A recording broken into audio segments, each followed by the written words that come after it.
Hello, dear friends. What a blessing to be with you today.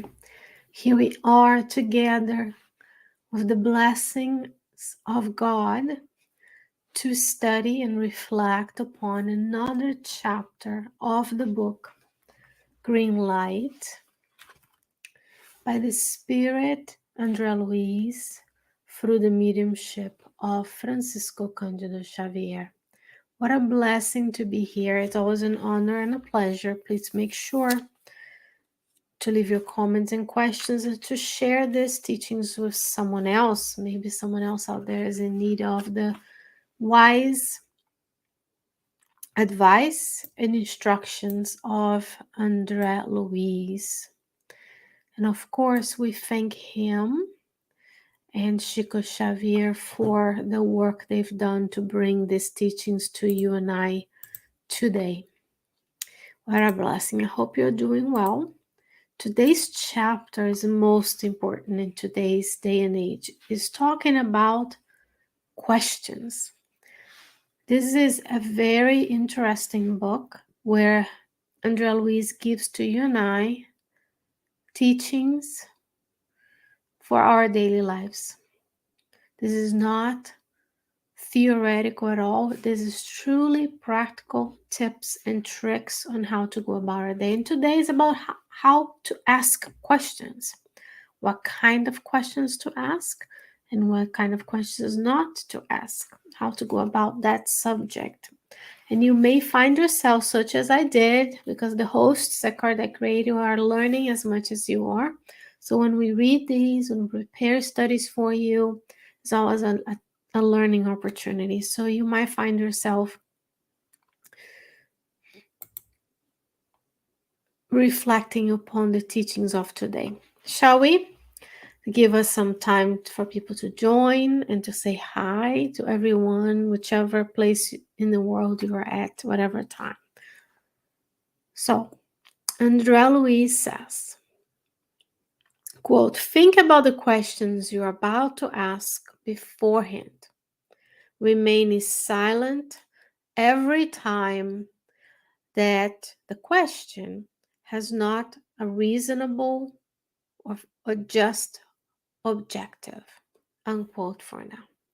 So we think about what we want to say, and if what we want to ask of folks in our lives doesn't have a just objective or goal, then we don't say it.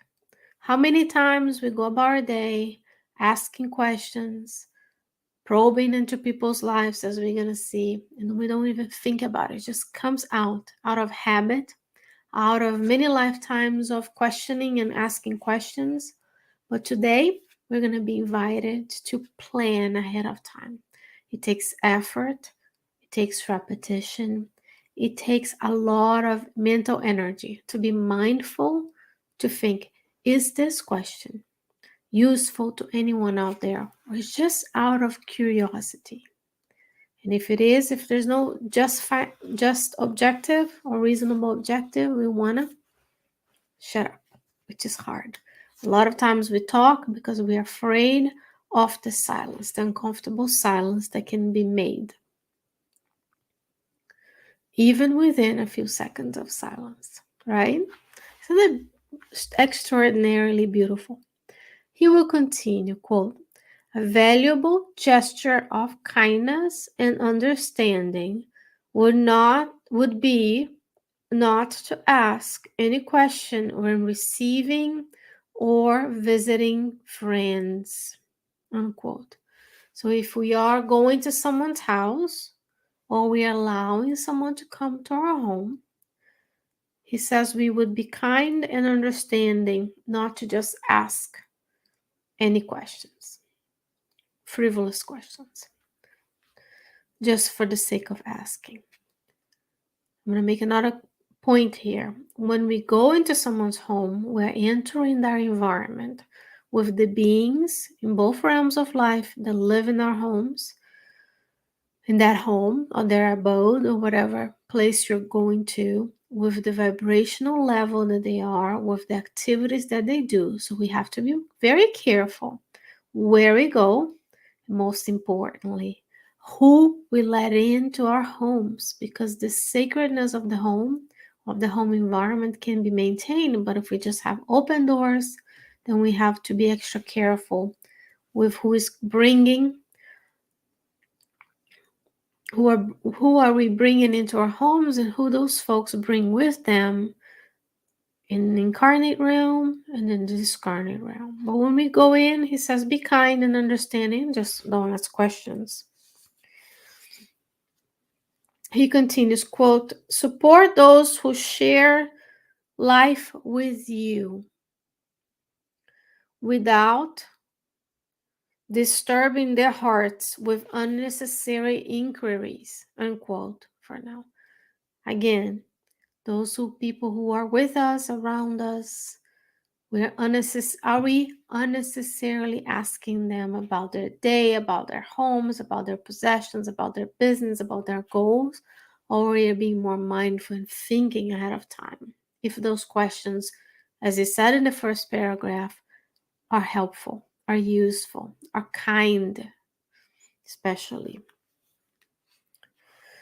This is an interesting one. Quote, remove from your mouth useless questions about your neighbor's family.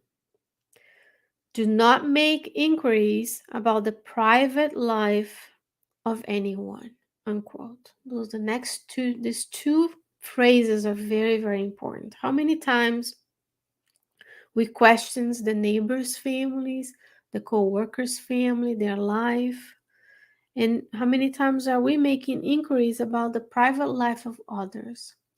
And how mindful can we be about being private ourselves? When we share our anguishes, we have to be careful. Who are we sharing with? What kind of questions we're asking of them? What kind of things we're telling them? Because we can put the burden now on them. We know about emotional contagion, not only in the spiritual literature, but also in the physical, terrestrial literature. We know when we're around people, we can pick up on their cues of stress and be stressed ourselves. So it's important. Are we putting in our mouths useless questions about our neighbor's family? What are they doing? What time they come in and out? What are their children doing? What are their new cars? All of those things that are very easy for us to do in our daily lives. And today we're being asked to be mindful of it. In another book called Calmness, which I presented to you a study of that book previously before Green Light, there's one chapter that is called Speak Peacefully. And in that chapter, the different authors, Emmanuel, but he says our voice is our sound portrait. So when we are putting things in our mouth, when we're saying things, we're showing what we really are, what the intentions, the tone of voice, the kindness and understanding that we can put into. Most importantly, if we're able to not speak and we have 2 ears and 1 mouth, if we can be mindful of, is this question helpful? Am I transmitting anything useful to that person that right now? Am I troubling people's hearts with unnecessary inquiries? And that's what he's saying. So support folks, but let's not become a burden with our questions. Still with me, friends? He will say another thing about commenting on people's lives. Quote, making needless comments about the physical age of someone is not only thoughtless and unkind, but also lack of charity and good manners or education. So when we are making comments, especially these days when everybody is enslaved to youth, and it's very easy for us to share our lives with people in the social medias of the world and the platforms of the world, we can focus on how people look. And it says, don't make comments about how they look. Funny story. How many times have you seen a relative that you just visiting, or you just encounter someone you haven't seen in a long time? And because they're in your family, they feel the right to comment on how much weight you've gained or lost, or if you have new wrinkles, or if you haven't wore makeup that day, in case of women. How uncomfortable that is for the person receiving the questioning.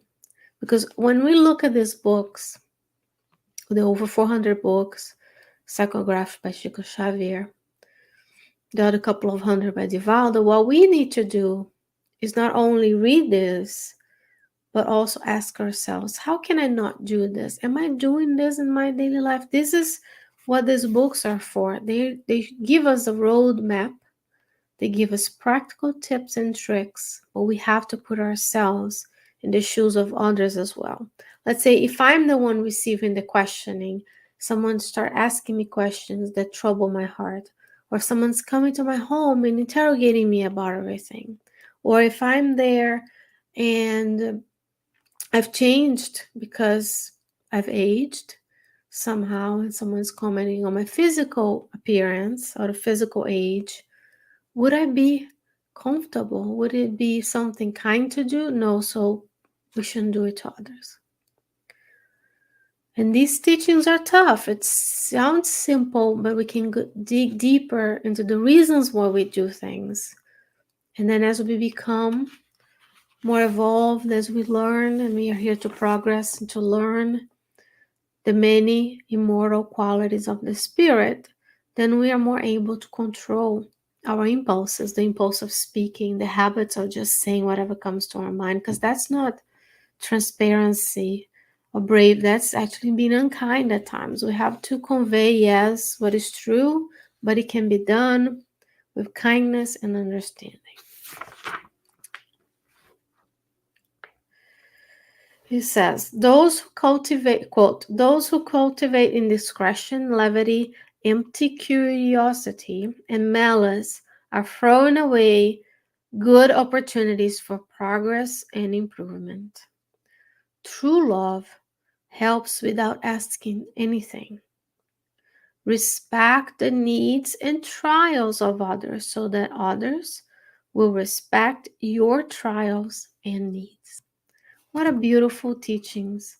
So when we think about what kind of questions we're going to ask today, what kind of interactions we're going to have with others, how much kindness and understanding we're going to infuse into our daily smallest act. So each and every time we're going to ask a question or say something, if we want to catch ourselves, and is this useful? Is this kind? Is this true? How will this benefit the situation?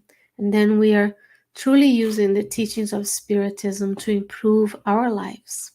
Today, we improve, and then tomorrow we reap the benefits with the ability to create more meaningful interactions, more in-depth connections with others, and ultimately, when we do that, we're more able to serve, we're more able to connect with the superior spirits that will guide us in what to say and what to ask and when. And then we become better, and we reap the benefits of this spiritual friendships, incarnate beings friendships, into this huge web of the society that we live in. Beautiful, beautiful. Wonderful friends, thank you so very much for joining me today, and God willing, we will return next week, next time, with another chapter from the book Green Light. Meanwhile, make sure you like, subscribe, share, do all those things that bring these teachings to the forefront of others' pages so they can benefit from the teachings of Andrea Luiz through the mediumship of Francisco Candido Xavier.